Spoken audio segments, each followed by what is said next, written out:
PC ഡയറിയിലേക്ക് സ്വാഗതം. പ്രിയപ്പെട്ട ഉദ്യോഗാർത്ഥികളെ, ഇത് വിവരാവകാശ കമ്മീഷന്റെ രണ്ടാമത്തെ ക്ലാസ് ആണ്. ഈ വിവരാവകാശ നിയമം ബന്ധപ്പെടുത്തി നമ്മൾ ആദ്യം ഒരു ക്ലാസ് ചെയ്തിട്ടുണ്ട്. അത് ബെയർ ആക്ട് വെച്ചിട്ടാണ് ചെയ്തിരിക്കുന്നത്. അതുകൊണ്ട് തീർച്ചയായിട്ടും നിങ്ങൾ ആ ക്ലാസ് കാണണം. ആ ക്ലാസ് കണ്ടതിന് ശേഷമാണ് നിങ്ങൾ ഈ ക്ലാസ് കാണുന്നതെങ്കിൽ നിങ്ങൾക്ക് വളരെ വ്യക്തമായിട്ട് ഇത് മനസ്സിലാകുന്നതായിരിക്കും. ഒരു മാർക്ക് പോലും ഈ മേഖലയിൽ നിന്ന് നിങ്ങൾക്ക് പോകില്ല. കാരണം ആ വിവരാവകാശ നിയമത്തിന്റെ ആദ്യത്തെ ക്ലാസ് ഞാൻ ബെയർ ആക്ട് വെച്ചിട്ടാണ് പഠിപ്പിച്ചിട്ടുള്ളത്. അതിൽ ഓരോ ചാപ്റ്ററും ഓരോ സെക്ഷനും കൃത്യമായിട്ട് തന്നെ നിങ്ങൾക്ക് മനസ്സിലാക്കി തരുന്നുണ്ട്. അതുകൊണ്ട് തന്നെ നിങ്ങൾക്ക് ഒരിക്കലും അത് മറന്നു പോകത്തില്ല.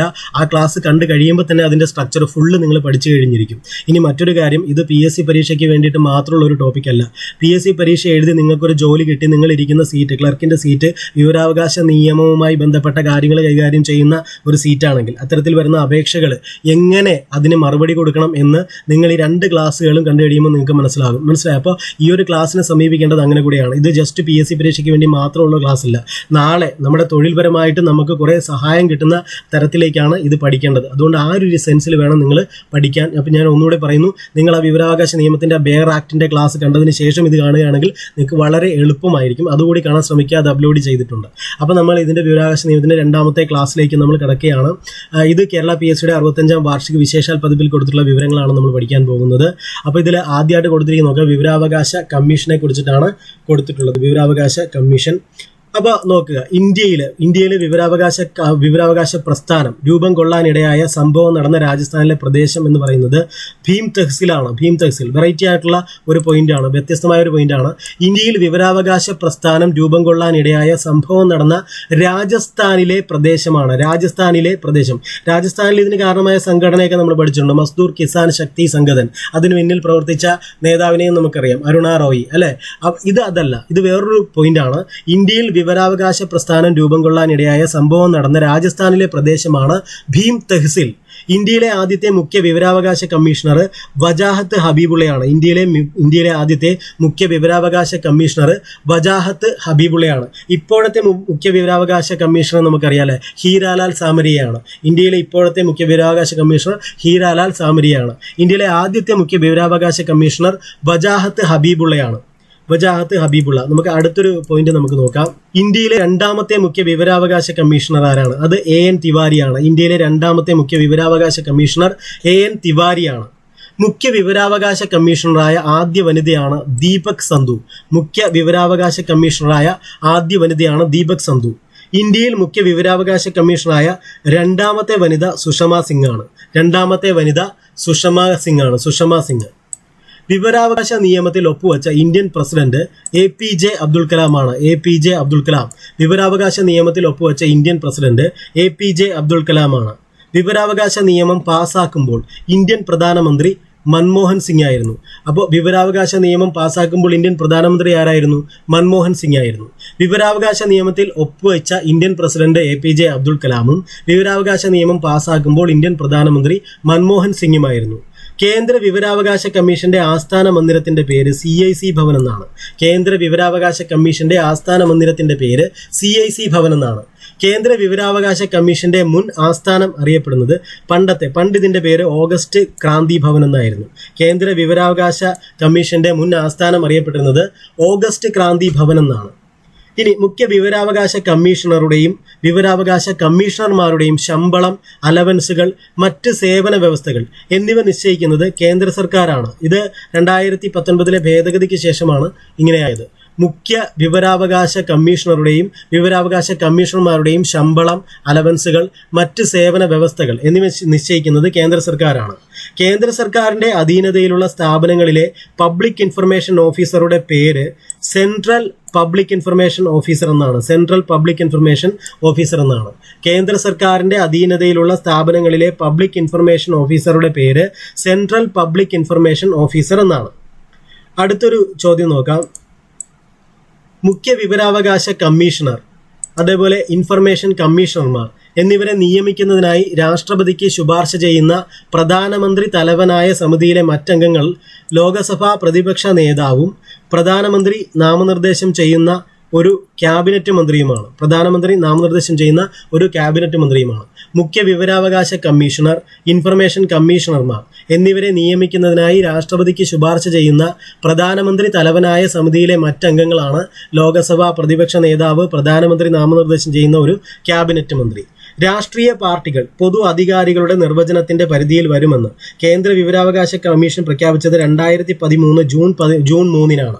രാഷ്ട്രീയ പാർട്ടികൾ പൊതു അധികാരികളുടെ നിർവചനത്തിന്റെ പരിധിയിൽ വരുമെന്ന് കേന്ദ്ര വിവരാവകാശ കമ്മീഷൻ പ്രഖ്യാപിച്ചത് 2013 ജൂൺ 3-നാണ്. കേന്ദ്ര മുഖ്യ വിവരാവകാശ കമ്മീഷണറും കമ്മീഷണർമാരും സത്യപ്രതിജ്ഞ ചെയ്യുന്നത് രാഷ്ട്രപതിക്ക് മുമ്പാകെയാണ്. കേന്ദ്ര മുഖ്യ വിവരാവകാശ കമ്മീഷണറും കമ്മീഷണർമാരും സത്യപ്രതിജ്ഞ ചെയ്യുന്നത് രാഷ്ട്രപതിക്ക് മുമ്പാകെയാണ്. ദേശീയ വിവരാവകാശ കമ്മീഷന്റെ അധ്യക്ഷൻ ഏത് പേരിലാണ് അറിയപ്പെടുന്നത്? അത് ചീഫ് ഇൻഫർമേഷൻ കമ്മീഷണർ എന്ന പേരിലാണ്. Chief information commissioner. ദേശീയ വിവരാവകാശ കമ്മീഷന്റെ അധ്യക്ഷൻ ഏത് പേരിലാണ് അറിയപ്പെടുന്നത്? Chief information commissioner. സുപ്രീം കോടതി ചീഫ് ജസ്റ്റിസിന്റെ ഓഫീസും വിവരാവകാശ നിയമത്തിന്റെ പരിധിയിലായത് 2019 നവംബർ 13 മുതലാണ്. ഇത് വളരെ പ്രധാനപ്പെട്ട ഒരു പോയിന്റാണ് കേട്ടോ, ഇതൊന്ന് നോട്ട് ചെയ്യണം. അതായത് സുപ്രീം കോടതി ചീഫ് ജസ്റ്റിസിന്റെ ഓഫീസ് പോലും വിവരാവകാശ നിയമത്തിന്റെ പരിധിയിലാണ് ഇപ്പോൾ, അല്ലെ? സുപ്രീം കോടതി ചീഫ് ജസ്റ്റിസിന്റെ ഓഫീസും വിവരാവകാശ നിയമത്തിന്റെ പരിധിയിലായത് 2019 നവംബർ 13 മുതലാണ്. 2019 നവംബർ 13 മുതൽ. ഇത് ഇമ്പോർട്ടന്റ് ആണ്.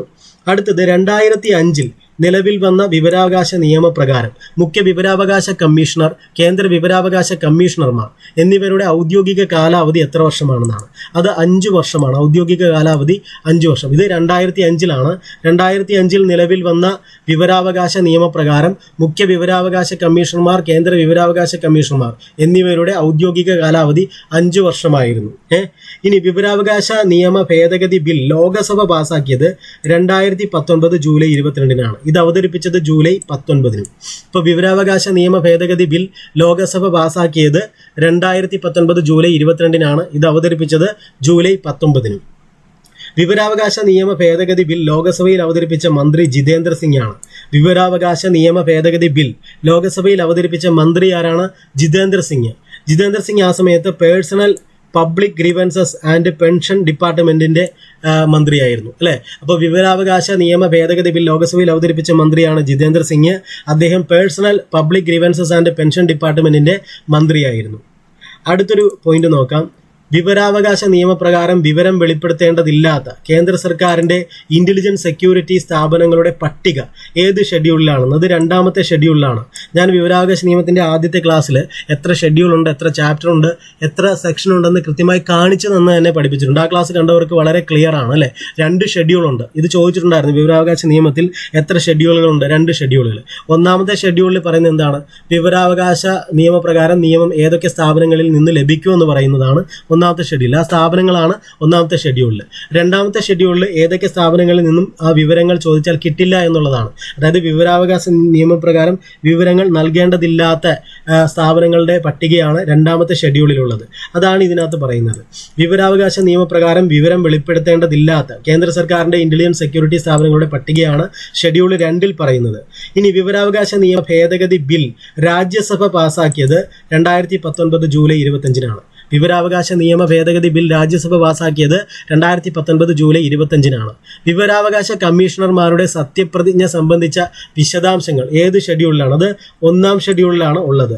വിവരാവകാശ കമ്മീഷണർമാരുടെ സത്യപ്രതിജ്ഞ സംബന്ധിച്ച വിശദാംശങ്ങൾ 1-ാം ഷെഡ്യൂളിലാണ് ഉള്ളത്. വിവരാവകാശ നിയമ ഭേദഗതി നിയമത്തിൽ രാഷ്ട്രപതി ഒപ്പുവെച്ചത് ഓഗസ്റ്റ് 1-നാണ്. 2019 ഓഗസ്റ്റ് 1-ന്. ഇത് അറിഞ്ഞിരിക്കണം. വിവരാവകാശ നിയമ ഭേദഗതി നിയമത്തിൽ രാഷ്ട്രപതി ഒപ്പുവെച്ചത് 2019 ഓഗസ്റ്റ് 1-നാണ്. വിവരാവകാശ നിയമപ്രകാരമുള്ള 2ാം അപ്പീൽ തീർപ്പാക്കുന്നതിനുള്ള കാലപരിധി നിശ്ചയിച്ചിട്ടില്ല. ഇത് ഓർത്തിരിക്കണം കേട്ടോ. അതായത് വിവരാവകാശ നിയമപ്രകാരം 2ാം അപ്പീൽ തീർപ്പാക്കുന്നതിനുള്ള ആ കാലപരിധി ശരിക്കും നിശ്ചയിച്ചിട്ടില്ല. ഇത് വെച്ചിട്ടൊക്കെ ചിലപ്പോൾ ചോദ്യം വരാൻ സാധ്യതയുണ്ട്. അടുത്ത ഒരു പോയിന്റ് നമുക്ക് നോക്കാം. ഇവിടെ നമുക്ക് ഈ ആദ്യം കൊടുത്തിരിക്കുന്ന ബോക്സിൽ വേറെ ചില കാര്യങ്ങളാണ് കൊടുത്തിട്ടുള്ളത്. അത് നമുക്ക് പിന്നീട് പഠിക്കാം. ഇപ്പം നമുക്ക് ഇത് നോക്കാം. 2019 ഭേദഗതിക്ക് ശേഷം മുഖ്യ വിവരാവകാശ കമ്മീഷണർ, കേന്ദ്ര വിവരാവകാശ കമ്മീഷണർമാർ എന്നിവരുടെ ഔദ്യോഗിക കാലാവധി എത്ര വർഷമാണെന്ന്. അതായത് 2005 നിയമപ്രകാരം അത് 5 വർഷമായിരുന്നു, അല്ലെ? 2019 ഭേദഗതിക്ക് ശേഷം കാലാവധി എത്ര വർഷമാണെന്ന് ചോദിച്ചാൽ അതിൻ്റെ കാലാവധി തീരുമാനിക്കുന്നത് കേന്ദ്ര സർക്കാരാണ്. കേന്ദ്ര സർക്കാർ നിശ്ചയിക്കും. മനസ്സിലായോ? അപ്പോൾ 2005 ഈ നിയമം നിലവിൽ വരുമ്പോൾ കാലാവധി 5 വർഷമായിരുന്നു. 5 വർഷം. ഇപ്പോൾ അത് 5 വർഷം അല്ല. ഇപ്പോൾ അവരുടെ കാലാവധി കേന്ദ്ര സർക്കാർ നിശ്ചയിക്കും, അല്ലെ? കാലാവധി മാത്രമല്ല, അവരുടെ ശമ്പളവും സേവന വ്യവസ്ഥകളും ഒക്കെ കേന്ദ്ര സർക്കാർ നിശ്ചയിക്കും എന്നാണ് പറയുന്നത്. അപ്പോൾ അടുത്തത് ഇനി വിവരാവകാശ നിയമത്തെക്കുറിച്ചാണ്. നമ്മളിപ്പോൾ പറഞ്ഞത് വിവരാവകാശ കമ്മീഷനെ കുറിച്ചിട്ടാണ്, കേന്ദ്ര വിവരാവകാശ കമ്മീഷനെ കുറിച്ച്. ഇനിയിപ്പോൾ നമ്മൾ പഠിക്കാൻ പോകുന്നത് വിവരാവകാശ നിയമം അല്ലെ. ഓൾറെഡി നമ്മൾ ആ ആദ്യത്തെ ക്ലാസ്സിൽ ഇത് പഠിച്ചു കഴിഞ്ഞതാണ്. നിങ്ങൾ ആ ക്ലാസ് കണ്ടിട്ടുണ്ടെങ്കിൽ നിങ്ങൾക്ക് അത് എളുപ്പമായിരിക്കും. ഇവിടെ വിവരാവകാശ നിയമത്തെക്കുറിച്ചിട്ടാണ് ഇനി നമ്മൾ പഠിക്കാൻ പോകുന്നത്. ഇന്ത്യയിൽ വിവരാവകാശ നിയമത്തിന്റെ മുൻഗാമി എന്നറിയപ്പെടുന്നത് ഫ്രീഡം ഓഫ് ഇൻഫർമേഷൻ ആക്ട് ആണ്. 2002 ഫ്രീഡം ഓഫ് ഇൻഫർമേഷൻ ആക്ട്. 2005 വിവരാവകാശ നിയമം ഇന്ത്യയിൽ നിലവിൽ വരുന്നത്. അപ്പോൾ അതിനു മുന്നേ ഒരു നിയമം ഉണ്ടായിരുന്നു, അതാണ് വിവരാവകാശ നിയമത്തിന്റെ മുൻഗാമി എന്നറിയപ്പെടുന്നത്. അത് ഫ്രീഡം ഓഫ് ഇൻഫർമേഷൻ ആക്ട് 2002 ആണ്. 2005 നിലവിൽ വന്ന വിവരാവകാശ നിയമത്തിലെ അധ്യായങ്ങളുടെ എണ്ണം 6 ആണ്. ഇത് ഞാൻ ആദ്യത്തെ ക്ലാസ്സിൽ കൃത്യമായിട്ട് 6 ചാപ്റ്ററുകൾ ഞാൻ കാണിച്ചു തന്നിട്ടുണ്ട്. 6 ചാപ്റ്ററുകൾ ഞാൻ കൃത്യമായിട്ട് പഠിപ്പിച്ചിട്ടുമുണ്ട് അല്ലേ. ഓക്കെ, അടുത്ത നോക്കുക. അപ്പോൾ 6 ചാപ്റ്ററുകളാണ്. ഇനി 2019 ഭേദഗതി വരുത്തിയ വിവരാവകാശ നിയമത്തിലെ സെക്ഷനുകൾ സെക്ഷൻ 13, 26, 27. ആദ്യ ക്ലാസ് കണ്ടവർക്ക് സെക്ഷൻ 13 ഏത് ചാപ്റ്ററിലാണ് വരുന്നതെന്ന് പോലും കൃത്യമായിട്ട് അറിയാൻ പറ്റും അല്ലേ. സെക്ഷൻ 26 ഏത് ചാപ്റ്ററിലാണ് വരുന്നതെന്ന് അറിയാൻ പറ്റും. അതങ്ങനെയാണ് നമ്മൾ പഠിപ്പിച്ചിട്ടുള്ളത്. അതുകൊണ്ട് നിങ്ങൾ തീർച്ചയായിട്ടും ആ ക്ലാസ് കാണണം. പൗരന്മാർക്ക് അറിയാനുള്ള അവകാശം നൽകിയ എത്രാമത്തെ രാജ്യമാണ് ഇന്ത്യ എന്ന് പറഞ്ഞാൽ 55ാമത്തെ രാജ്യം. ഇതിന്റെ ഉള്ളിൽ ഒളിഞ്ഞു കിടക്കുന്ന മറ്റൊരു ചോദ്യമുണ്ട്. നമ്മുടെ വിവരാവകാശ നിയമം പാസ്സാക്കിയ എത്രാമത്തെ രാജ്യമാണ് ഇന്ത്യ? 55. മനസ്സിലായോ? പൗരന്മാർക്ക് അറിയാനുള്ള അവകാശം നൽകിയ എത്രാമത്തെ രാജ്യമാണ് ഇന്ത്യ? 55. വളഞ്ഞു മൂക്ക് പിടിക്കുന്ന പരിപാടിയാണ് അല്ലെ. പൗരന്മാർക്ക് അറിയാനുള്ള അവകാശം നൽകിയ എത്രാമത്തെ രാജ്യമാണെന്ന് ചോദിച്ചാൽ വിവരാവകാശ നിയമം പാസ്സാക്കിയ എത്രാമത്തെ രാജ്യമാണ് ഇന്ത്യ? 55ാമത്തെ രാജ്യം.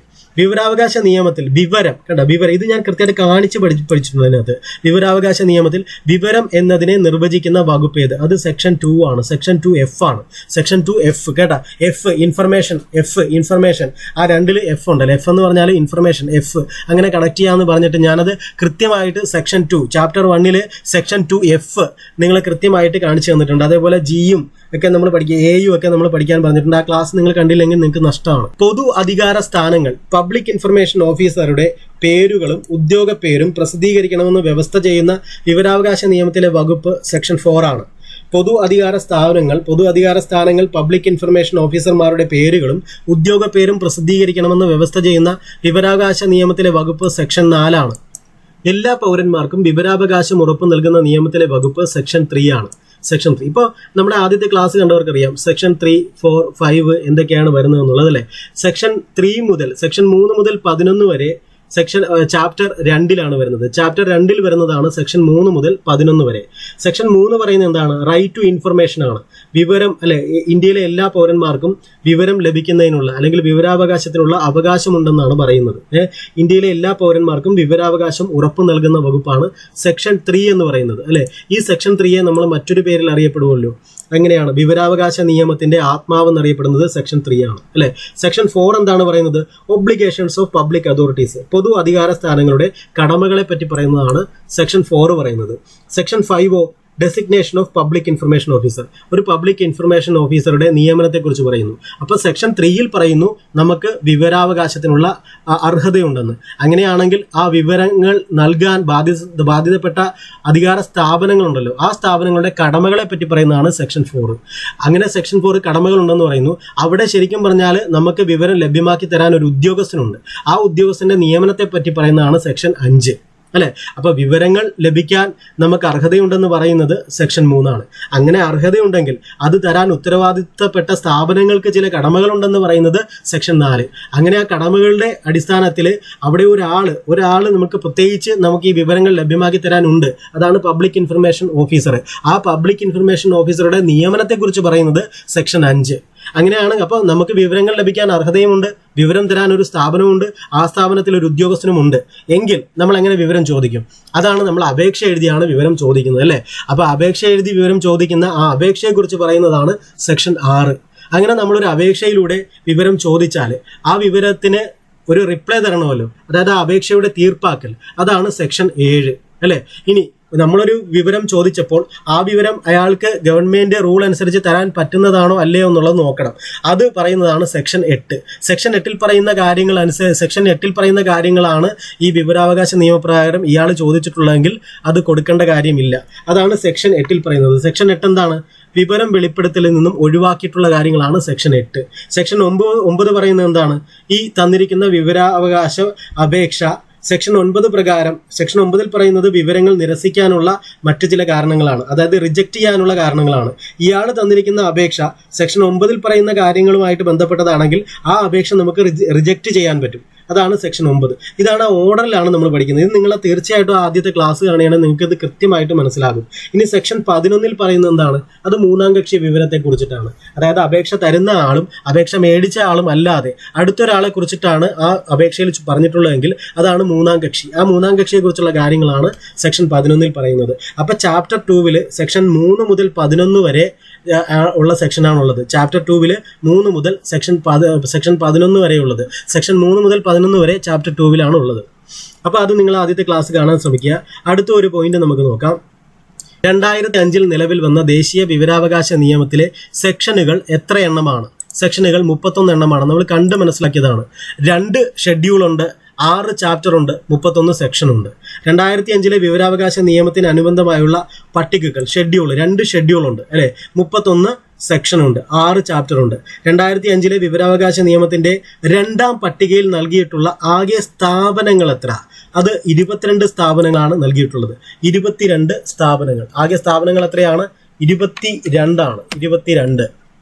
അടുത്ത ഒരു ചോദ്യം നോക്കാം. വിവരാവകാശ നിയമത്തിലെ സെക്ഷൻ 5 പ്രതിപാദ്യ വിഷയം എന്താണ്? പബ്ലിക് ഇൻഫർമേഷൻ ഓഫീസറുടെ നിയമനം. ആദ്യത്തെ ക്ലാസ് കണ്ടവർക്ക് ഇതൊക്കെ ഒരു ഓർഡറിൽ തന്നെ കൃത്യമായിട്ട് കിട്ടും കേട്ടോ. ഞാൻ എടുത്തു പറയുന്നത് നിങ്ങളെ ക്ലാസ് കാണുന്നതിന് വേണ്ടി തന്നെയാണ്.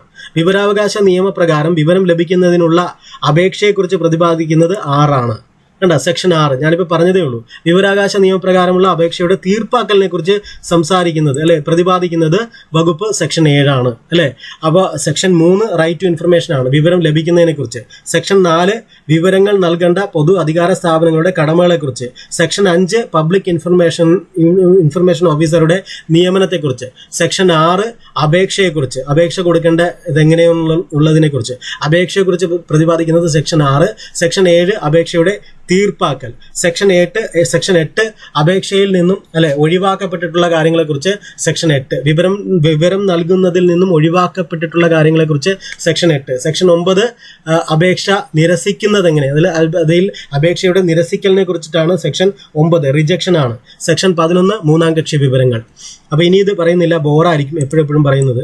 വിവരാവകാശ നിയമപ്രകാരമുള്ള അപേക്ഷയ്ക്ക് നൽകേണ്ട ഫീസിൽ നിന്ന് ഒഴിവാക്കപ്പെട്ടിരിക്കുന്ന വിഭാഗം എന്ന് പറയുന്നത് ദാരിദ്ര്യരേഖയ്ക്ക് താഴെയുള്ളവരാണ്. എന്ന് വെച്ചാൽ BPL ആയിട്ടുള്ള ആൾക്കാരാണ്. വിവരാവകാശ നിയമപ്രകാരമുള്ള അപേക്ഷയ്ക്ക് നൽകേണ്ട ഫീസിൽ നിന്ന് ഒഴിവാക്കപ്പെട്ടിരിക്കുന്ന വിഭാഗം ദാരിദ്ര്യരേഖയ്ക്ക് താഴെയുള്ളവരാണ്. വിവരാവകാശ നിയമപ്രകാരമുള്ള വിവരം ലഭിക്കാൻ ഏതൊക്കെ രീതിയിലാണ് അപേക്ഷ നൽകേണ്ടത്? എങ്ങനെയൊക്കെ നൽകാം? ലിഖിതമായോ അല്ലെങ്കിൽ ഇലക്ട്രോണിക് മാധ്യമം മുഖേനയോ നൽകാം. ലിഖിതമായോ ഇലക്ട്രോണിക് മാധ്യമം മുഖേനയോ നൽകാം. വിവരാവകാശ നിയമത്തിനുള്ള അപേക്ഷ നൽകേണ്ടത് ഏത് ഭാഷയിലാണ്? നല്ലൊരു ചോദ്യമാണ് കേട്ടോ. വിവരാവകാശ നിയമത്തിനുള്ള അപേക്ഷ നൽകേണ്ടത് ഹിന്ദിയിലോ ഇംഗ്ലീഷിലോ അല്ലെങ്കിൽ അപേക്ഷ നൽകുന്ന സ്ഥലത്തെ ഔദ്യോഗിക ഭാഷയിലോ നൽകാം അല്ലെ. അപ്പൊ ഹിന്ദിയിലോ നൽകാം, ഇംഗ്ലീഷിലോ നൽകാം. അതല്ലെങ്കിൽ ഏത് സ്ഥലത്ത് നിന്നാണോ ഈ അപേക്ഷ കൊടുക്കുന്നത് ആ സ്ഥലത്തെ ഔദ്യോഗിക ഭാഷയിലോ കൊടുക്കാം. വിവരത്തിന് വേണ്ടി അപേക്ഷിച്ച വ്യക്തിക്ക് വിവരം സൗജന്യമായി നൽകേണ്ടി വരുന്ന സാഹചര്യം ഏതാണെന്ന്. അതേതാണ്? സമയപരിധിക്കുള്ളിൽ വിവരം നൽകിയില്ലെങ്കിൽ എന്ത് നൽകണം? അദ്ദേഹത്തിന് സൗജന്യമായിട്ട് ഈ വിവരം നൽകേണ്ടി വരും അല്ലെ. അപ്പൊ എന്താണ്? ഒന്നുകൂടി നോക്കാം. വിവരത്തിന് വേണ്ടി അപേക്ഷിച്ച വ്യക്തിക്ക് വിവരം സൗജന്യമായി നൽകേണ്ടി വരുന്ന സാഹചര്യം എന്ന് പറയുന്നത് സമയപരിധിക്കുള്ളിൽ വിവരം നൽകിയില്ലെങ്കിലാണ്. അടുത്തത്, കോടതിയിൽ വിലക്കുള്ള വിവരങ്ങൾ വെളിപ്പെടുത്താൻ കഴിയില്ല എന്ന് പ്രതിപാദിച്ചിരിക്കുന്ന വിവരാവകാശ നിയമത്തിലെ സെക്ഷൻ 8 ഞാൻ നേരത്തെ പറഞ്ഞല്ലോ, വിവരം നൽകുന്നതിൽ നിന്നും ഒഴിവാക്കപ്പെട്ട കാര്യങ്ങളാണ് സെക്ഷൻ 8 പറയുന്നത്. അപ്പൊ സെക്ഷൻ 8 പ്രകാരം കോടതിയിൽ വിലക്കുള്ള വിവരങ്ങൾ വെളിപ്പെടുത്താൻ കഴിയില്ല എന്ന് പ്രതിപാദിച്ചിട്ടുണ്ട്. അതേപോലെ വിവരാവകാശ നിയമത്തിലെ ഏത് സെക്ഷൻ പ്രകാരമാണ് രാജ്യത്തിന്റെ സുരക്ഷിതത്വം സംബന്ധിച്ച വിവരങ്ങൾ നൽകുന്നത് ഒഴിവാക്കിയിരിക്കുന്നത്?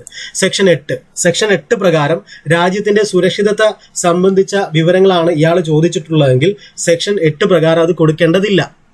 അടുത്ത ഒരു പോയിന്റാണ്, വിവരാവകാശത്തിനുള്ള അപേക്ഷ സ്റ്റേറ്റിൻ്റെതല്ലാത്ത ഒരു വ്യക്തിയിൽ നിലനിന്നു പോരുന്ന പകർപ്പവകാശത്തിന്റെ ലംഘനമാവും എന്ന കാരണത്താൽ നിരസിക്കാൻ പബ്ലിക് ഇൻഫർമേഷൻ ഓഫീസർക്ക് അധികാരം നൽകുന്നത് സെക്ഷൻ 9 ആണ്. ഞാൻ പറഞ്ഞു സെക്ഷൻ 9 റിജക്ഷനെ കുറിച്ചാണ് പറയുന്നത്. ഒരു അപേക്ഷ അത് നിരസിക്കാനുള്ള കാരണങ്ങളെ കുറിച്ചിട്ടാണ് സെക്ഷൻ 9 പറയുന്നത്. വിവരാവകാശത്തിനുള്ള അപേക്ഷ സ്റ്റേറ്റിൻ്റെതല്ലാത്ത ഒരു വ്യക്തിയിൽ നിലനിന്നു പോരുന്ന പകർപ്പവകാശത്തിന്റെ ലംഘനമാവും എന്ന കാരണത്താൽ നിരസിക്കാൻ പബ്ലിക് ഇൻഫർമേഷൻ ഓഫീസർമാർക്ക് അധികാരം നൽകുന്ന വകുപ്പാണ് സെക്ഷൻ 9.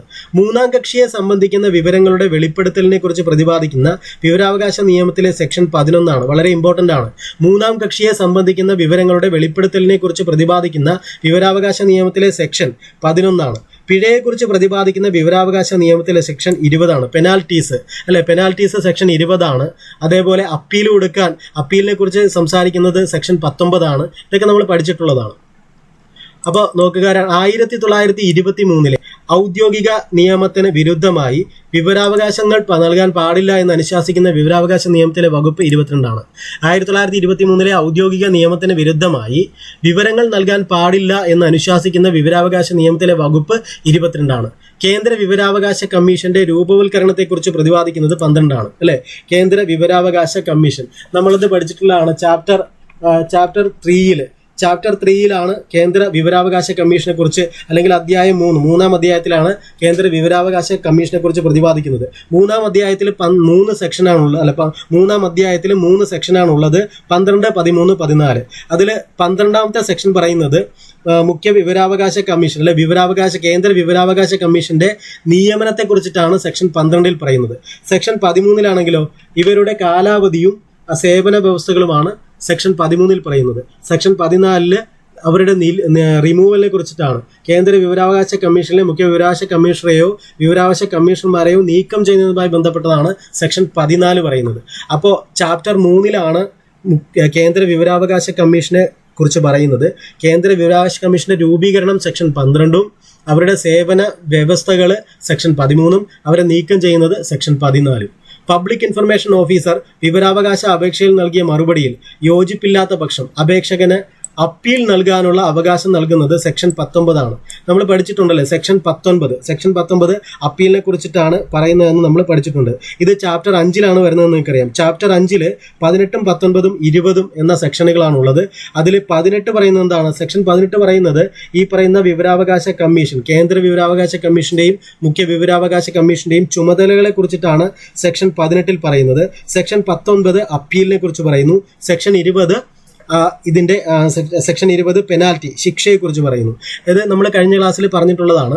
അടുത്തത്, തന്ത്രപ്രധാനമായ സ്ഥാപനങ്ങളെ വിവരാവകാശ നിയമത്തിന്റെ പരിധിയിൽ നിന്ന് ഒഴിവാക്കിയിരിക്കുന്നത് ഏത് സെക്ഷൻ പ്രകാരമാണ്? അത് 24ാമത്തെ സെക്ഷൻ പ്രകാരമാണ്. ഇമ്പോർട്ടന്റ് ആണ്. തന്ത്രപ്രധാനമായ സ്ഥാപനങ്ങളെ വിവരാവകാശ നിയമത്തിന്റെ പരിധിയിൽ നിന്ന് ഒഴിവാക്കിയിരിക്കുന്നത് സെക്ഷൻ 24 പ്രകാരമാണ്.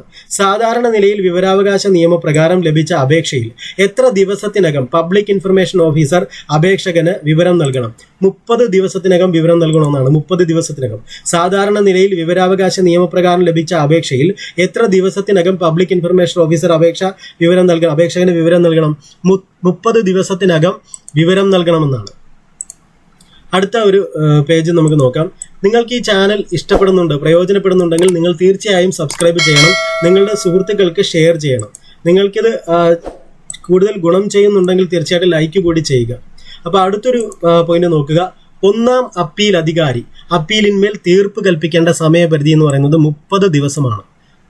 അതായത് നമ്മളിപ്പോൾ ഒരു അപേക്ഷ കൊടുത്തു, 30 ദിവസത്തിനുള്ളിൽ നമുക്കൊരു മറുപടി കിട്ടി. പക്ഷെ മറുപടി നമുക്ക് തൃപ്തികരമല്ലെങ്കിൽ നമുക്ക് 1ാം അപ്പീൽ കൊടുക്കാം. 1ാം അപ്പീൽ കൊടുത്തു കഴിയുമ്പോൾ 1ാം അപ്പീൽ അധികാരി അപ്പീലിന്മേൽ തീർപ്പ് കൽപ്പിക്കേണ്ട സമയപരിധി എന്ന് പറയുന്നത് 30 ദിവസമാണ്. താമസിച്ചതിനുള്ള കാരണം രേഖാമൂലം നൽകുന്ന പക്ഷം പരമാവധി 45 ദിവസം വരെ കൊടുക്കാൻ പറ്റും. താമസിച്ചതിനുള്ള കാരണം രേഖാമൂലം നൽകുന്ന പക്ഷം പരമാവധി 45 ദിവസം വരെ സമയമുണ്ട്. കേന്ദ്ര വിവരാവകാശ കമ്മീഷൻ അല്ലെങ്കിൽ സംസ്ഥാന വിവരാവകാശ കമ്മീഷൻ മുമ്പാകെ 2ാം അപ്പീൽ സമർപ്പിക്കുന്നതിനുള്ള സമയപരിധി അത് ആദ്യ അപ്പീലിന്മേൽ മറുപടി ലഭിച്ചത് മുതൽ 90 ദിവസം വരെയാണ്. അപ്പൊ എങ്ങനെയാണ്? നമ്മളിപ്പോൾ കൊടുത്തല്ലോ, ആദ്യ അപ്പീൽ കൊടുത്തു, അതിനൊരു മറുപടി കിട്ടും. ആ മറുപടി, ആദ്യ അപ്പീലിന്മേലുള്ള മറുപടി ലഭിച്ചത് മുതൽ 90 ദിവസം വരെയാണ് രണ്ടാം അപ്പീൽ സമർപ്പിക്കുന്നതിനുള്ള സമയപരിധി. ഒന്നുകൂടി പറയാം, കേന്ദ്ര വിവരാവകാശ കമ്മീഷൻ അല്ലെങ്കിൽ സംസ്ഥാന വിവരാവകാശ കമ്മീഷൻ മുമ്പാകെ രണ്ടാം അപ്പീൽ സമർപ്പിക്കുന്നതിനുള്ള സമയപരിധി എന്ന് പറയുന്നത് ആദ്യ അപ്പീലിന്മേൽ മറുപടി ലഭിച്ചത് മുതൽ 90 ദിവസം വരെയാണ്. അടുത്തൊരു പോയിന്റ് നോക്കുക. അസിസ്റ്റന്റ് പബ്ലിക് ഇൻഫർമേഷൻ ഓഫീസർ വഴി ലഭിച്ച അപേക്ഷയാണെങ്കിൽ എത്ര ദിവസത്തിനകം അപേക്ഷകന് വിവരം നൽകണം? അത് 35 ദിവസമാണ്. എന്താണ്? അസിസ്റ്റന്റ് പബ്ലിക് ഇൻഫർമേഷൻ ഓഫീസർ വഴി ലഭിച്ച അപേക്ഷയാണെങ്കിൽ എത്ര ദിവസത്തിനകം അപേക്ഷകന് വിവരം ലഭിക്കണം? 35 ദിവസം. മൂന്നാം കക്ഷിയുടെ വിവരം ഉൾപ്പെടുകയാണെങ്കിൽ വിവരാവകാശ നിയമപ്രകാരം മറുപടി നൽകുന്നതിനുള്ള സമയപരിധി 40 ദിവസമാണ്. മൂന്നാം കക്ഷി, ഇത് ഇമ്പോർട്ടന്റ് ആയിട്ടുള്ള പോയിന്റ് ആണ്. മൂന്നാം കക്ഷിയുടെ വിവരം ഉൾപ്പെടുകയാണെങ്കിൽ വിവരാവകാശ നിയമപ്രകാരം മറുപടി നൽകുന്നതിനുള്ള സമയപരിധി എത്രയാണ്? 40 ദിവസമാണ്. വിവരാവകാശ നിയമപ്രകാരം ലഭിച്ച ഒരു അപേക്ഷ മറ്റൊരു അധികാര സ്ഥാനത്തിന് കൈമാറേണ്ടതുണ്ടെങ്കിൽ അപേക്ഷ ലഭിച്ച തീയതി മുതൽ എത്ര ദിവസത്തിനകം ചെയ്തിരിക്കണം? 5 ദിവസത്തിനകം ചെയ്തിരിക്കണം. വിവരാവകാശ നിയമപ്രകാരം ലഭിച്ച ഒരു അപേക്ഷ മറ്റൊരു അധികാര സ്ഥാനത്തിന് കൈമാറേണ്ടതുണ്ടെങ്കിൽ അപേക്ഷ ലഭിച്ച തീയതി മുതൽ 5 ദിവസത്തിനകം അത് ചെയ്തിരിക്കണം. അടുത്തത്, രണ്ടാം അപ്പീലിന്മേൽ കേന്ദ്ര വിവരാവകാശ കമ്മീഷന് അല്ലെങ്കിൽ സംസ്ഥാന വിവരാവകാശ കമ്മീഷന് തീരുമാനമെടുക്കാനുള്ള സമയപരിധി എന്ന് പറഞ്ഞാൽ അങ്ങനെ ഒരു സമയപരിധി പരാമർശിച്ചിട്ടില്ല. മനസ്സിലായോ? ഇത് ഇമ്പോർട്ടൻ്റ് ആണ്. രണ്ടാം അപ്പീലിന്മേലാണ്. രണ്ടാം അപ്പീലിന്മേൽ കേന്ദ്ര വിവരാവകാശ കമ്മീഷന് അല്ലെങ്കിൽ സംസ്ഥാന വിവരാവകാശ കമ്മീഷന് തീരുമാനമെടുക്കാനുള്ള സമയപരിധി എന്ന് പറഞ്ഞാൽ സമയപരിധി പരാമർശിച്ചിട്ടില്ല. വിവരാവകാശ നിയമപ്രകാരം വിവരം ലഭിക്കാൻ ഒരു A4 പേജിന് അപേക്ഷകൻ അടയ്ക്കേണ്ട രൂപ 3 രൂപയാണ്. വിവരാവകാശ നിയമപ്രകാരം വിവരം ലഭിക്കാൻ ഒരു A4 പേജിന് അപേക്ഷകൻ അടയ്ക്കേണ്ട എത്ര രൂപയാണ്? 3 രൂപ. A4 പേജിനാണ്. A4 പേജിന് 3 രൂപ അടയ്ക്കണം. അടുത്തൊരു പോയിന്റ്, വിവരാവകാശ നിയമപ്രകാരം ആവശ്യപ്പെടുന്ന വിവരത്തിന് കൃത്യസമയത്തിനകം മറുപടി നൽകാതിരിക്കുകയോ അപൂർണമോ തെറ്റായതോ തൃപ്തികരമല്ലാത്തതോ ആയ മറുപടി നൽകുകയോ ചെയ്തെന്ന് വിവരാവകാശ കമ്മീഷന് ബോധ്യപ്പെട്ടാൽ വിവരങ്ങൾ നൽകുന്നതുവരെ ബന്ധപ്പെട്ട ഉദ്യോഗസ്ഥൻ ഓരോ ദിവസവും എത്ര രൂപ പിഴ ചുമത്താൻ വിവരാവകാശ കമ്മീഷന് അധികാരമുണ്ട്? 250 രൂപ. ഇത് ഞാൻ പറഞ്ഞു, ഇത് പഠിച്ചിരിക്കുമ്പോൾ വിവരാവകാശ കമ്മീഷൻ പഠിക്കുന്നത് PSC പരീക്ഷ എഴുതാൻ എന്നുള്ള കാര്യത്തിൽ നിങ്ങൾ പഠിക്കരുത്. ചിലപ്പോൾ നിങ്ങൾ ഈ ഒരു സീറ്റിലായിരിക്കും നിങ്ങൾ ജോലി കിട്ടി ചെന്നിരിക്കുന്നത്. അതുകൊണ്ട് ഇത് കൃത്യമായിട്ട് അറിഞ്ഞിരിക്കുക. ഒരു അപേക്ഷ കിട്ടിയാലും നിങ്ങൾ എന്ത് ചെയ്യണം? കൃത്യമായിട്ട് മറുപടി കൊടുക്കണം. ഇല്ലെങ്കിൽ ആണ് നിങ്ങൾ ഈ പറയുന്ന കാര്യങ്ങൾ നോക്കുക.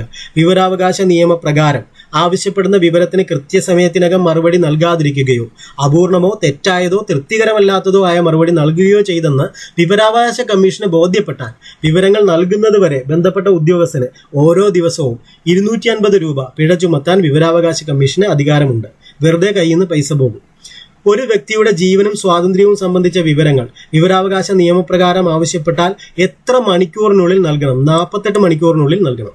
ഒരു വ്യക്തിയുടെ ജീവനും സ്വാതന്ത്ര്യവും സംബന്ധിച്ച വിവരങ്ങൾ വിവരാവകാശ നിയമപ്രകാരം ആവശ്യപ്പെട്ടാൽ 48 മണിക്കൂറിനുള്ളിൽ നൽകണം. മനുഷ്യാവകാശ ലംഘനവുമായി ബന്ധപ്പെട്ട വിഷയത്തിലെ വിവരം അപേക്ഷ ലഭിച്ച് എത്ര ദിവസത്തിനകം നൽകിയിരിക്കണം? 45 ദിവസത്തിനകം നൽകിയിരിക്കണം. ഇതും നോട്ട് ചെയ്യേണ്ട ഒരു പോയിന്റ് ആണ് കേട്ടോ. മനുഷ്യാവകാശ ലംഘനവുമായി ബന്ധപ്പെട്ട വിഷയത്തിലെ വിവരം അപേക്ഷ ലഭിച്ച് 45 ദിവസത്തിനകം നൽകിയിരിക്കണം. വിവരാവകാശ നിയമപ്രകാരമുള്ള അപേക്ഷയിൽ പതിക്കേണ്ടത് എത്ര രൂപയുടെ കോഡ് ഫീ സ്റ്റാമ്പാണ്? 10 രൂപയുടേതാണ്. അത് നമുക്കറിയാം അല്ലേ? വിവരാവകാശ നിയമപ്രകാരമുള്ള അപേക്ഷയിൽ പതിക്കേണ്ടത് 10 രൂപയുടെ കോഡ് ഫീ സ്റ്റാമ്പാണ്. അടുത്തത്, വിവരാവകാശ നിയമപ്രകാരമുള്ള അപേക്ഷകൾ ഓൺലൈനായി പ്രസിദ്ധീകരിക്കുന്നതിന് സൗകര്യം ഏർപ്പെടുത്തിയ ആദ്യത്തെ സംസ്ഥാനമാണ് മഹാരാഷ്ട്ര. വിവരാവകാശ നിയമപ്രകാരമുള്ള അപേക്ഷകൾ ഓൺലൈനായി പ്രസിദ്ധീകരിക്കുന്നതിന് സൗകര്യം ഏർപ്പെടുത്തിയ ആദ്യത്തെ സംസ്ഥാനമാണ് മഹാരാഷ്ട്ര. വിവരാവകാശ പ്രസ്ഥാനം ആരംഭിച്ച ആദ്യ സംസ്ഥാനം രാജസ്ഥാനാണ്.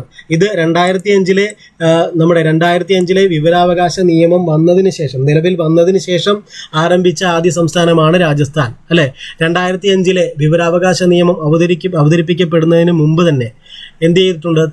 തമിഴ്നാട്ടിൽ 1997 അവർ തനതായ രീതിയിൽ തദ്ദേശീയമായിട്ട് തന്നെ വിവരാവകാശ നിയമം പാസ്സാക്കിയിരുന്നു.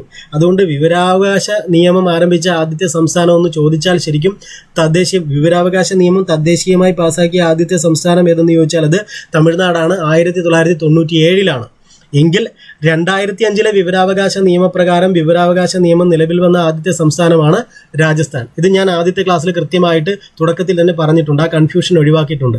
അത് കാണാൻ ശ്രമിക്കുക. അടുത്തത്, സമയപരിധിക്കുള്ളിൽ ശരിയായ വിവരം നൽകുന്നതിൽ വീഴ്ച വരുത്തുന്ന പബ്ലിക് ഇൻഫർമേഷൻ ഓഫീസർ അടയ്ക്കേണ്ട പരമാവധി തുക 25,000 രൂപയാണ്. സമയപരിധിക്കുള്ളിൽ ശരിയായ വിവരം നൽകുന്നതിൽ വീഴ്ച വരുത്തുന്ന പബ്ലിക് ഇൻഫർമേഷൻ ഓഫീസർ അടയ്ക്കേണ്ട പരമാവധി തുക 25,000 രൂപയാണ്. വിവരാവകാശ നിയമം ഇന്ത്യൻ പാർലമെന്റ് പാസാക്കിയത് 2005 ജൂൺ 15-നാണ്. വിവരാവകാശ നിയമം ഇന്ത്യൻ പാർലമെന്റ് പാസാക്കിയത് 2005 ജൂൺ 15-നാണ്. വിവരാവകാശ നിയമം രാഷ്ട്രപതി ഒപ്പുവെച്ചത് 2005 ഓഗസ്റ്റ് 1-നാണ്. വിവരാവകാശ നിയമം രാഷ്ട്രപതി ഒപ്പുവെച്ചത് 2005 ഓഗസ്റ്റ് 1-നാണ്. അടുത്തത് ഇന്ത്യയിൽ വിവരാവകാശ കമ്മീഷൻ നിലവിൽ വന്നത് 2005 ഒക്ടോബർ 12-ന്. ഇന്ത്യയിൽ വിവരാവകാശ കമ്മീഷൻ നിലവിൽ വന്നത് 2005 ഒക്ടോബർ 12-ന്. 2019 ഭേദഗതി പ്രകാരം മുഖ്യ വിവരാവകാശ കമ്മീഷണറുടെയും വിവരാവകാശ കമ്മീഷണർമാരുടെയും കാലാവധി എത്ര വർഷമാണ്? 3 വർഷം. 2019 ഭേദഗതി പ്രകാരം മുഖ്യ വിവരാവകാശ കമ്മീഷണറുടെയും വിവരാവകാശ കമ്മീഷണർമാരുടെയും കാലാവധി 3 വർഷമാണ്. വിവരാവകാശ നിയമപ്രകാരമുള്ള അപേക്ഷ ടെലഫോണിലൂടെ നൽകുന്നതിനുള്ള സംവിധാനം ഏർപ്പെടുത്തിയ ആദ്യ ഇന്ത്യൻ സംസ്ഥാനമാണ് ഉത്തർപ്രദേശ്. വിവരാവകാശ നിയമപ്രകാരമുള്ള അപേക്ഷ ടെലഫോണിലൂടെ നൽകുന്നതിനുള്ള സംവിധാനം ഏർപ്പെടുത്തിയ ആദ്യ ഇന്ത്യൻ സംസ്ഥാനമാണ് ഉത്തർപ്രദേശ്. വിവരാവകാശത്തെ മൗലികാവകാശമാക്കിയിരിക്കുന്നത് ഏത് അനുച്ഛേദ പ്രകാരമാണ്? ആർട്ടിക്കിൾ 19(1)(a) അല്ലെ, അത് നമുക്കറിയാം. Freedom of expression and speech ആണ് അല്ലെ, അഭിപ്രായ സ്വാതന്ത്ര്യം. അഭിപ്രായം പറയാനും പ്രകടിപ്പിക്കാനുമുള്ള സ്വാതന്ത്ര്യമാണ് 19(1)(a)യിൽ പറയുന്നത് അല്ലെ. വിവരാവകാശത്തെ മൗലികാവകാശമാക്കിയിരിക്കുന്നത് ആർട്ടിക്കിൾ 19(1)(a) പ്രകാരമാണ്. വിവരാവകാശ നിയമപ്രകാരമുള്ള ഗ്രാമപഞ്ചായത്തിലെ സ്റ്റേറ്റ് പബ്ലിക് ഇൻഫർമേഷൻ ഓഫീസർ ആരാണ്? അത് സെക്രട്ടറിയാണ്. വിവരാവകാശ നിയമപ്രകാരമുള്ള ഗ്രാമപഞ്ചായത്തിലെ സ്റ്റേറ്റ് പബ്ലിക് ഇൻഫർമേഷൻ ഓഫീസർ സെക്രട്ടറിയാണ്. വിവരാവകാശ നിയമം സംബന്ധിച്ച കേസുകളിൽ ഇടപെടാൻ അധികാരമുള്ള കോടതികൾ അത് സുപ്രീം കോടതിയും ഹൈക്കോടതിയുമാണ്. വിവരാവകാശ നിയമം സംബന്ധിച്ച കേസുകളിൽ ഇടപെടാൻ അധികാരമുള്ള കോടതികളാണ് സുപ്രീം കോടതിയും ഹൈക്കോടതിയും. 2005 ഒക്ടോബറിൽ വിവരാവകാശ നിയമം നടപ്പിൽ വരാത്ത സംസ്ഥാനം ജമ്മു കാശ്മീരാണ്. ഇപ്പോൾ കേന്ദ്രഭരണ പ്രദേശമാണ് അല്ലെ. ഇതൊക്കെ ഞാൻ ആദ്യത്തെ ക്ലാസ്സിൽ കൃത്യമായിട്ട് പറഞ്ഞിട്ടുണ്ട്, അതുകൊണ്ട് കൺഫ്യൂഷൻ ഒന്നും വരില്ല. വിവരാവകാശ നിയമം ബാധകമല്ലാത്ത ഇന്ത്യൻ പ്രദേശം ഏതാണ്? നിലവിൽ ഇന്ത്യയിലെ എല്ലാ പ്രദേശത്തും ബാധകമാണ്. 2005 ഈ നിയമം നിലവിൽ വരുമ്പോൾ ജമ്മു ആൻഡ് കാശ്മീർ ഒരു സംസ്ഥാനമായിട്ടുണ്ടായിരുന്നു. അപ്പോൾ ജമ്മു ആൻഡ് കാശ്മീരിനൊഴികെ ബാക്കി എല്ലാ സ്ഥലങ്ങളിലും ബാധകമായിരുന്നു. ജമ്മു ആൻഡ് കാശ്മീരിൽ ബാധകമല്ലായിരുന്നു. ഇപ്പോൾ ജമ്മു ആൻഡ് കാശ്മീർ ഒരു സംസ്ഥാനമല്ലല്ലോ, കേന്ദ്രഭരണ പ്രദേശമാണ്. മാത്രമല്ല 2019 വിവരാവകാശ നിയമം ഭേദഗതി ചെയ്തപ്പോൾ നിലവിൽ ഇന്ത്യയിലെ എല്ലാ പ്രദേശത്തും ഇത് ബാധകമാണ്. കേന്ദ്ര ചീഫ് ഇൻഫർമേഷൻ കമ്മീഷണർ, ഇൻഫർമേഷൻ കമ്മീഷണർമാർ എന്നിവരെ പദവിയിൽ നിന്ന് നീക്കം ചെയ്യുന്നതിനുള്ള കാരണങ്ങൾ തെളിയിക്കപ്പെട്ട പെരുമാറ്റ ദൂഷ്യമോ കഴിവുകേടോ ആണ്. എന്താണ്? കേന്ദ്ര ചീഫ് ഇൻഫർമേഷൻ കമ്മീഷണർ, ഇൻഫർമേഷൻ കമ്മീഷണർമാർ എന്നിവരെ പദവിയിൽ നിന്ന് നീക്കം ചെയ്യുന്നതിനുള്ള കാരണങ്ങൾ തെളിയിക്കപ്പെട്ട പെരുമാറ്റ ദൂഷ്യമോ കഴിവുകേടോ ആണ്. വിവരാവകാശ നിയമം നിലവിൽ വന്നതോടെ പിൻവലിക്കപ്പെട്ട നിയമമാണ് 2002 ഫ്രീഡം ഓഫ് ഇൻഫർമേഷൻ ആക്ട്. വിവരാവകാശ നിയമം നിലവിൽ വന്നതോടെ പിൻവലിക്കപ്പെട്ട നിയമമാണ് 2002 ഫ്രീഡം ഓഫ് ഇൻഫർമേഷൻ ആക്ട്. അടുത്തത് ഇന്ത്യയിൽ വിവരാവകാശ നിയമപ്രകാരമുള്ള ആദ്യ അപേക്ഷ സമർപ്പിച്ചത് ഷാഹിദ് റാസ ബർണിയാണ്. ഷാഹിദ് റാസ ബർണി. ഇന്ത്യയിൽ വിവരാവകാശ നിയമപ്രകാരമുള്ള ആദ്യ അപേക്ഷ സമർപ്പിച്ചത് ഷാഹിദ് റാസ ബർണി. വിവരാവകാശ നിയമത്തിൽ വരാത്ത സ്ഥാപനങ്ങൾ ഉൾപ്പെടുന്ന ഷെഡ്യൂൾ 2 ഇത് ഞാൻ കൃത്യമായി പറഞ്ഞിട്ടുണ്ട്. വിവരാവകാശ നിയമത്തിൽ വരാത്ത സ്ഥാപനങ്ങൾ ഷെഡ്യൂൾ 2-ലും വിവരാവകാശ നിയമത്തിൽ വരുന്ന സ്ഥാപനങ്ങൾ ഷെഡ്യൂൾ 1-ലുമാണ്. വിവരാവകാശ നിയമത്തിൽ വരുന്ന സ്ഥാപനങ്ങൾ ഷെഡ്യൂൾ 1-ലുമാണ്. വിവരാവകാശ നിയമപ്രകാരം A4 പേപ്പറിൽ വിവരം ലഭിക്കുന്നതിന് 1 പേജിന് 3 രൂപയാണ് നൽകേണ്ടത്. വിവരാവകാശ നിയമപ്രകാരം വിവരം ലഭിക്കുന്നതിന് A4 പേപ്പറിൽ വിവരം ലഭിക്കുന്നതിന് 1 പേജിന് 3 രൂപ നൽകണം. വിവരാവകാശ നിയമത്തിന്റെ സെക്ഷൻ 15(1) എന്തുമായി ബന്ധപ്പെട്ടിരിക്കുന്നു? അത് സ്റ്റേറ്റ് ഇൻഫർമേഷൻ കമ്മീഷന്റെ രൂപവൽക്കരണമാണ്. സ്റ്റേറ്റ് ഇൻഫർമേഷൻ അതിപ്പോൾ നിങ്ങൾക്കറിയാം അല്ലേ. ചാപ്റ്റർ 3-ൽ 12, 13, 14 എന്തുമായിട്ട് ബന്ധപ്പെട്ടതാണ്? കേന്ദ്ര വിവരാവകാശ കമ്മീഷനുമായിട്ട് ബന്ധപ്പെട്ടതാണ് അല്ലേ. ഇനി ചാപ്റ്റർ 4-ൽ 15, 16, 17 എന്തുമായിട്ട് ബന്ധപ്പെട്ടതാണ്? സംസ്ഥാന വിവരാവകാശ കമ്മീഷനുമായിട്ട് ബന്ധപ്പെട്ടതാണ്. വിവരാവകാശ പ്രകാരം ലഭിച്ച മറുപടി തൃപ്തികരമല്ലെങ്കിൽ 2ാം അപ്പീൽ സമർപ്പിക്കുന്നതിനുള്ള സമയപരിധി 90 ദിവസമാണ്. വിവരാവകാശ പ്രകാരം ലഭിച്ച മറുപടി തൃപ്തികരമല്ലെങ്കിൽ 2ാം അപ്പീൽ സമർപ്പിക്കുന്നതിനുള്ള സമയപരിധി 90 ദിവസമാണ്. വിവരാവകാശ നിയമം പാസാക്കാൻ കാരണമായ പ്രസ്ഥാനം മസ്ദൂർ കിസാൻ ശക്തി സംഘടനയാണ്. മസ്ദൂർ കിസാൻ ശക്തി സംഘടനയാണ്. വിവരാവകാശ നിയമപ്രകാരം ഓഫീസിൽ നേരിട്ട് പരിശോധിക്കുന്നതിന് എത്ര മണിക്കൂറാണ് സൗജന്യം? 1 മണിക്കൂർ സൗജന്യമാണ്. തുടർന്നുള്ള ഓരോ മണിക്കൂറിനും 5 രൂപ വീതം നൽകണം. അപ്പം എങ്ങനെയാണ്? വിവരാവകാശ നിയമപ്രകാരം ഓഫീസിൽ നേരിട്ട് പരിശോധിക്കുന്നതിന് എത്ര മണിക്കൂറാണ് സൗജന്യം? 1 മണിക്കൂർ സൗജന്യമാണ്. തുടർന്നുള്ള ഓരോ മണിക്കൂറിനും 5 രൂപ നൽകണം. വിവരാവകാശ നിയമത്തിന്റെ സെക്ഷൻ 15(1) എന്തുമായി ബന്ധപ്പെട്ടിരിക്കുന്നു? സ്റ്റേറ്റ് ഇൻഫർമേഷൻ കമ്മീഷന്റെ രൂപവൽക്കരണം. ഇത് ഞാൻ കഴിഞ്ഞ ക്ലാസ് കണ്ടവർക്കറിയാം, കൃത്യമായിട്ട് അതിനകത്ത് പറഞ്ഞിട്ടുണ്ട്. വിവരാവകാശ നിയമത്തിന് എത്ര അധ്യായങ്ങളാണുള്ളത്? വിവരാവകാശ നിയമത്തിന് ശരിക്കും 6 അധ്യായങ്ങളാണുള്ളത്. വിവരാവകാശ നിയമത്തിന് 6 അധ്യായങ്ങളാണ് ഉള്ളത്. അടുത്തൊരു പോയിന്റ് നോക്കാം. അപേക്ഷ സമർപ്പിക്കുന്ന തീയതി മുതൽ എത്ര വർഷം പിന്നോട്ടുള്ള വിവരങ്ങളാണ് വിവരാവകാശ നിയമപ്രകാരം ലഭിക്കുക? 20 വർഷം. ഇത് വളരെ ഇമ്പോർട്ടൻസ് ഉള്ള ഒരു പോയിന്റാണ്. എന്താണെന്ന് വെച്ചാൽ നമ്മളിപ്പോൾ ചെന്നിട്ട് എങ്ങനെ വിവരാവകാശ നിയമപ്രകാരം നമുക്ക് വിവരം ലഭിക്കാൻ അർഹതയുണ്ടെന്ന് പറഞ്ഞിട്ട് നമ്മളൊരു 10-30 വർഷം മുമ്പുള്ള കാര്യങ്ങൾ ചോദിച്ചാലൊന്നും തരാൻ ബാധ്യസ്ഥരല്ല. കാരണം എന്താണെന്ന് വെച്ചാൽ വിവരാവകാശ നിയമപ്രകാരം ലാസ്റ്റത്തെ ഒരു 20 വർഷം വരെയുള്ള വിവരങ്ങൾ മാത്രമേ തരേണ്ടതുള്ളൂ. മനസ്സിലായോ? അതാണ് ഇതിനകത്ത് പറയുന്നത്. അപേക്ഷ സമർപ്പിക്കുന്ന തീയതി മുതൽ എത്ര വർഷം പിന്നോട്ടുള്ള വിവരങ്ങളാണ് വിവരാവകാശ നിയമപ്രകാരം ലഭ്യമാക്കുക? 20 വർഷം വരെയുള്ള വിവരങ്ങളാണ് ലഭ്യമാകുക. ഇനി നമുക്ക് പഠിക്കാനുള്ളത് സംസ്ഥാന വിവരാവകാശ കമ്മീഷനെ കുറിച്ചിട്ടാണ്. സംസ്ഥാന വിവരാവകാശ കമ്മീഷനെ കുറിച്ച് പ്രതിപാദിക്കുന്ന അധ്യായം 4 ചാപ്റ്റർ 4 ആണ്. ചാപ്റ്റർ 4 സംസ്ഥാന വിവരാവകാശ കമ്മീഷനെ കുറിച്ച് പ്രതിപാദിക്കുന്നത്. ചാപ്റ്റർ 4 സെക്ഷൻ 15, 16, 17 ഈ 3 സെക്ഷനിലാണ് സംസ്ഥാന വിവരാവകാശ കമ്മീഷനെ കുറിച്ച് പ്രതിപാദിക്കുന്നത്. Section 15 constitution of state information കമ്മീഷനാണ്. അതായത് സംസ്ഥാന വിവരാവകാശ കമ്മീഷന്റെ രൂപീകരണത്തെക്കുറിച്ചാണ് സെക്ഷൻ 15 പറയുന്നത്. സെക്ഷൻ 16 ഇവരുടെ കാലാവധിയും സേവന വ്യവസ്ഥകളുമാണ്. സെക്ഷൻ 17 ഇവരെ നീക്കം ചെയ്യലാണ്. അപ്പോൾ 3 സെക്ഷനാണ് ഈ ചാപ്റ്റർ 4 പഠിക്കേണ്ടി വരുന്നത്. ചാപ്റ്റർ 4 സംസ്ഥാന വിവരാവകാശ കമ്മീഷൻ ഉള്ളത്. സെക്ഷൻ 15, 16, 17 ആ സെക്ഷൻ. സെക്ഷൻ 15 സംസ്ഥാന വിവരാവകാശ കമ്മീഷന്റെ നിയമനവും, സെക്ഷൻ 16 അവരുടെ കാലാവധിയും സേവന വ്യവസ്ഥകളും, സെക്ഷൻ 17 അവരുടെ നീക്കം ചെയ്യലുമാണ്. അപ്പോൾ ഇനി നമുക്ക് അതിന്റെ പോയിന്റുകളിലേക്ക് പോകാം. സ്റ്റേറ്റ് അസിസ്റ്റന്റ് പബ്ലിക് ഇൻഫർമേഷൻ ഓഫീസർക്ക് ലഭിച്ച വിവരാവകാശ അപേക്ഷകളിന്മേൽ എത്ര ദിവസത്തിനകമാണ് മറുപടി നൽകേണ്ടത്? 35 ദിവസം. സ്റ്റേറ്റ് അസിസ്റ്റന്റ് പബ്ലിക് ഇൻഫർമേഷൻ ഓഫീസർക്ക് ലഭിച്ച വിവരാവകാശ അപേക്ഷകളിന്മേൽ എത്ര ദിവസത്തിനകമാണ് മറുപടി നൽകേണ്ടത്? 35 ദിവസം. കേരള സംസ്ഥാന വിവരാവകാശ കമ്മീഷന് രൂപം നൽകിയത് 2005 ഡിസംബർ 19 കേരള സംസ്ഥാന വിവരാവകാശ കമ്മീഷന് രൂപം നൽകിയത് 2005 ഡിസംബർ 19 2019 സംസ്ഥാനത്തെ മുഖ്യ വിവരാവകാശ കമ്മീഷണർ, മറ്റ് വിവരാവകാശ കമ്മീഷണർമാർ എന്നിവരുടെ ഔദ്യോഗിക കാലാവധി എത്ര വർഷമാണ്? അത് കേന്ദ്ര സർക്കാർ നിശ്ചയിക്കും വിധമായിരിക്കും അല്ലെ. 2019 സംസ്ഥാനത്തെ മുഖ്യ വിവരാവകാശ കമ്മീഷണർ, മറ്റ് വിവരാവകാശ കമ്മീഷണർമാർ എന്നിവരുടെ ഔദ്യോഗിക കാലാവധി കേന്ദ്ര സർക്കാർ നിശ്ചയിക്കും വിധമായിരിക്കും.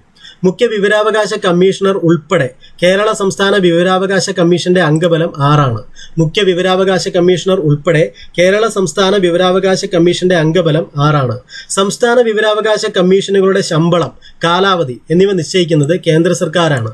സംസ്ഥാന വിവരാവകാശ കമ്മീഷനുകളുടെ ശമ്പളം, കാലാവധി എന്നിവ നിശ്ചയിക്കുന്നത് കേന്ദ്ര സർക്കാരാണ്. സംസ്ഥാന സർക്കാരിന്റെ അധീനതയിലുള്ള സ്ഥാപനങ്ങളിലെ പബ്ലിക് ഇൻഫർമേഷൻ ഓഫീസറുടെ പേര് സ്റ്റേറ്റ് പബ്ലിക് ഇൻഫർമേഷൻ ഓഫീസർ എന്നാണ്. സംസ്ഥാന സർക്കാരിന്റെ അധീനതയിലുള്ള സ്ഥാപനങ്ങളിലെ പബ്ലിക് ഇൻഫർമേഷൻ ഓഫീസറുടെ പേര് സ്റ്റേറ്റ് പബ്ലിക് ഇൻഫർമേഷൻ ഓഫീസർ എന്നാണ്. സംസ്ഥാനത്തെ മുഖ്യ വിവരാവകാശ കമ്മീഷണർ, മറ്റ് കമ്മീഷണർമാർ എന്നിവരെ നിയമനത്തിന് ശുപാർശ ചെയ്യുന്ന സമിതിയുടെ തലവൻ മുഖ്യമന്ത്രിയാണ്. സംസ്ഥാനത്തെ മുഖ്യ വിവരാവകാശ കമ്മീഷണർ, മറ്റ് കമ്മീഷണർമാർ എന്നിവരെ നിയമനത്തിന് ശുപാർശ ചെയ്യുന്ന സമിതിയുടെ തലവൻ മുഖ്യമന്ത്രിയാണ്. സംസ്ഥാനത്തെ മുഖ്യ വിവരാവകാശ കമ്മീഷണറെയോ വിവരാവകാശ കമ്മീഷണർമാരെയോ തൽസ്ഥാനത്ത് നിന്ന് നീക്കം ചെയ്യാൻ അധികാരമുള്ളത് ഗവർണർക്കാണ്. സംസ്ഥാനത്തെ മുഖ്യ വിവരാവകാശ കമ്മീഷണറെയോ വിവരാവകാശ കമ്മീഷണർമാരെയോ തൽസ്ഥാനത്ത് നിന്ന് നീക്കം ചെയ്യാൻ അധികാരമുള്ളത് ഗവർണർക്കാണ്. ഓഫീസർക്ക്, സ്റ്റേറ്റ് പബ്ലിക് ഇൻഫർമേഷൻ ഓഫീസർക്ക് ലഭിച്ച വിവരാവകാശ അപേക്ഷകളിന്മേൽ എത്ര ദിവസത്തിനകമാണ് മറുപടി നൽകേണ്ടത്? 30 ദിവസം. സ്റ്റേറ്റ് പബ്ലിക് ഇൻഫർമേഷൻ ഓഫീസർക്ക് ലഭിച്ച വിവരാവകാശ അപേക്ഷകളിന്മേൽ എത്ര ദിവസത്തിനകമാണ് മറുപടി നൽകേണ്ടത്? 30 ദിവസത്തിനകം. കേരള സംസ്ഥാന വിവരാവകാശ കമ്മീഷന്റെ ആസ്ഥാനം തിരുവനന്തപുരമാണ്. ഇതിലെ പ്രഥമ വിവരാവകാശ കമ്മീഷണർ പാലാട്ട് മോഹൻദാസ് ആണ്. കേരളത്തിലെ പ്രഥമ വിവരാവകാശ കമ്മീഷണർ പാലാട്ട് മോഹൻദാസ് ആണ്. നിലവിലെ മുഖ്യ വിവരാവകാശ കമ്മീഷണർ ആരാണ്? നിങ്ങൾ അതൊന്ന് കമന്റ് ചെയ്ത് അറിയിക്കുക. നിലവിലെ മുഖ്യ വിവരാവകാശ കമ്മീഷണർ ആരാണ്? അതൊന്ന് കമന്റ് ചെയ്ത് അറിയിക്കുക. അപ്പോൾ ഇത്രയുമാണ് വിവരാവകാശ കമ്മീഷനെ കുറിച്ച് പഠിക്കാനുള്ളത്. 2 ക്ലാസ്സുകളിലായിട്ട് പഠിച്ചു. ഈ ക്ലാസ് നിങ്ങൾക്ക് നിങ്ങളുടെ ലൈഫിലേക്കും ശരിക്കും ഗുണം ചെയ്യുന്ന 2 ക്ലാസ്സുകളാണ് ഞാൻ തന്നിട്ടുള്ളത്. അതൊരു PSC പരീക്ഷയ്ക്ക് എന്നുള്ള നിലയിലും നാളെ നിങ്ങളൊരു സർക്കാർ ഉദ്യോഗസ്ഥരായാൽ എന്ത് ചെയ്യണം എന്നുള്ള നിലയിലും ഈ ക്ലാസ് കണ്ടു കഴിഞ്ഞാൽ നിങ്ങൾക്കൊരു ഐഡിയ കിട്ടുന്നതായിരിക്കും. അപ്പോൾ നന്നായിട്ട് പ്രയോജനപ്പെടുത്തുക. ആദ്യത്തെ ക്ലാസ് കൂടി കാണാൻ ശ്രമിക്കുക. നിങ്ങൾക്ക് ഈ ചാനലും ഈ ക്ലാസ്സും ഒക്കെ പ്രയോജനപ്പെടുന്നുണ്ടെങ്കിൽ തീർച്ചയായും നിങ്ങളുടെ സുഹൃത്തുക്കൾക്ക് ഷെയർ ചെയ്ത് ചാനൽ സപ്പോർട്ട് ചെയ്യുക, ലൈക്ക് ചെയ്യുക. താങ്ക്